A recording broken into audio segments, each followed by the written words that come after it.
जब इंसान ऊंचाई पर पहुंचता है तब जमीन खींचने वाले बहुत मिलते हैं। विक्रम अब ठेकेदार बन चुका था।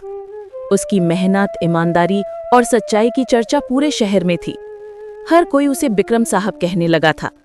लेकिन विक्रम अब भी वही था, साधारण कपड़ों में पर दिल में असाधारण इरादे।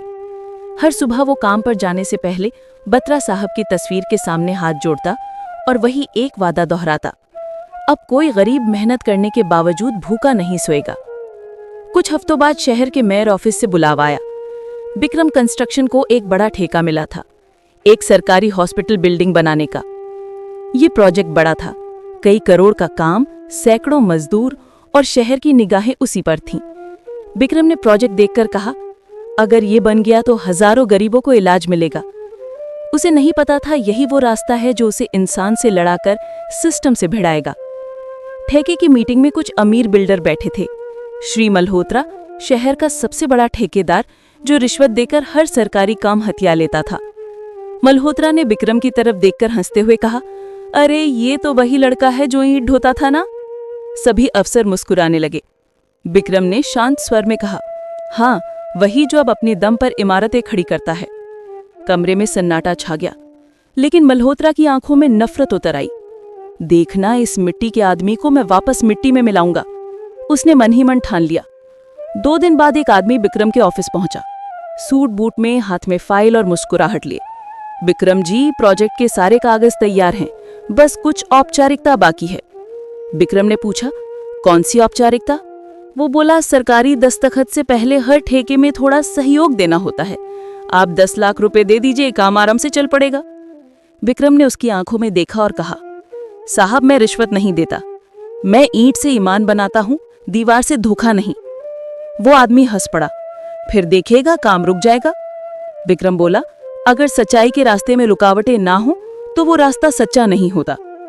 अगले ही हफ्ते विक्रम की साइट पर अचानक इंस्पेक्शन टीम पहुंची। उन्हें शिकायत मिली थी कि सामग्री घटिया है। जांच हुई, सामान सब सही था, पर रिपोर्ट गलत बनाई गई। मल्होत्रा की चाल चल चुकी थी। अगले दिन अखबारों में खबर छपी, विक्रम कंस्ट्रक्शन पर घटिया निर्माण का आरोप। लोग बातें करने लगे, शायद ये भी बाकी ठेकेदारों जैसा निकला। पर विक्रम जानता था, जब सच्चाई चमकती है तो झूठ के दिए खुद बुझ जाते हैं।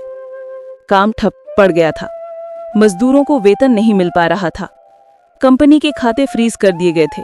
विक्रम खुद भूखा रहता पर मजदूरों को खाना खिलाता। अपनी पत्नी की दी हुई चूड़ियां बेच दी ताकि मजदूरों के बच्चों की भूख मिट सके।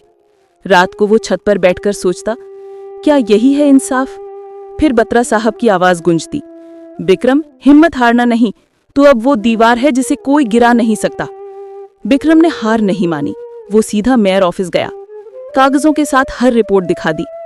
साहब, मैंने चोरी नहीं की, अगर मैंने कुछ गलत किया है तो ये मेरे हाथ काट दीजिए, लेकिन गरीबों का हक मत मारिए। मेयर विक्रम की आंखों में सच्चाई देख चुप रह गया। 3 दिन की जांच के बाद साबित हुआ कि रिपोर्ट झूठी थी और साजिश मल्होत्रा ने रची थी। मेयर ने आदेश दिया, मल्होत्रा को ब्लैकलिस्ट किया जाए और प्रोजेक्ट का काम फिर से विक्रम संभालेगा। मजदूरों में जोश लौट आया, साइट फिर से गूंज उठी, विक्रम भैया जिंदाबाद। अब विक्रम पहले से ज्यादा सख्त था। वो दिन रात साइट पर रहता, कभी काम रोकता नहीं था। हर दीवार में वो अपना सपना गढ़ता, एक ऐसा हॉस्पिटल जहां कोई गरीब पैसा ना होने के कारण ना मरे। 6 महीने बाद वो इमारत तैयार थी। शहर के मेयर, अफसर और पत्रकार सब आए। मल्होत्रा कहीं दिखाई नहीं दिया। विक्रम ने मंच पर कहा, ये हॉस्पिटल सिर्फ ईंटों से नहीं बना, ये बना है उन हाथों से जो कभी खाली पेट सोए थे पर सपने देखना नहीं छोड़ा।